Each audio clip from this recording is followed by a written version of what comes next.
co-pilot died in a plane crash Sunday in Wetmore, Colorado. 50-year-old Sid Emmert died in the accident. His passenger survived. The plane was a restored 1941 Stearman biplane. The pilot and the co-pilot were heading out on a trip around the U.S. We interviewed them on June 29th. They took off from Wiley Post Airport on July 2nd. Before the plane crashed on July 3rd, they'd been updating their blog with photos and videos of the trip. We were putting together a story about their adventure. Here's part of that interview. Tell me about this plane and what you all have done to it and how you found it.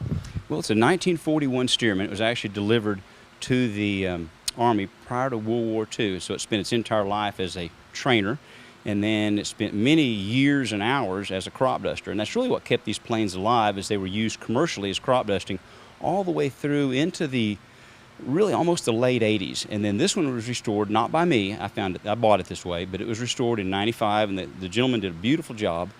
And it's always been a dream of mine to own a Stearman, and I bought a hangar with hopes of acquiring one about 7 years ago. Spent quite a few years looking around for what seemed like the right Stearman for me to own.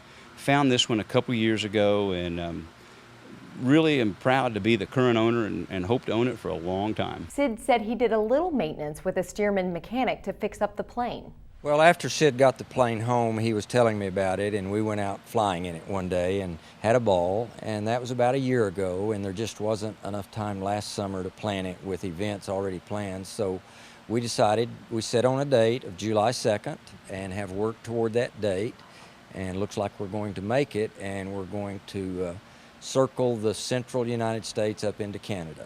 We'll be gone 14 to 15 days. We will leave here and fly to Pueblo on our first leg. Our wives are going to be participants in the trip, so we're flying them up commercially, and they will meet us there. Is there any risk when you take a plane that's as old as this one up? Well, there's obviously risk anytime you're moving and off the ground. But that's one of the things we've been doing the last several months, is making sure the risk is minimized, and it's a risk management issue.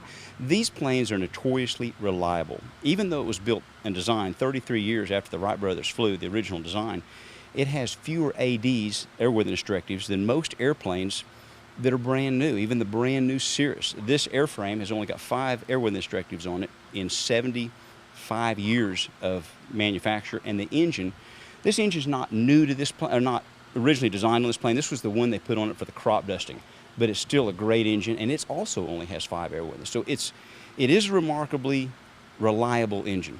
What is the hardest thing? Taking off, landing? Everybody says that that's the hardest part of actually flying a plane. Well, funny you should ask. This plane is a dream to fly, but it has some nasty quirks on landing, and it's a very humbling airplane. You can be a very good pilot and about anything else and think you've got the world under control, and it'll surprise you sometimes. So every now and then it just comes up and lets you know that you just think you're in charge. The co-pilot was not in the plane at the time of the crash. The passenger was a friend of the pilot's. According to reports, the passenger had only minor injuries.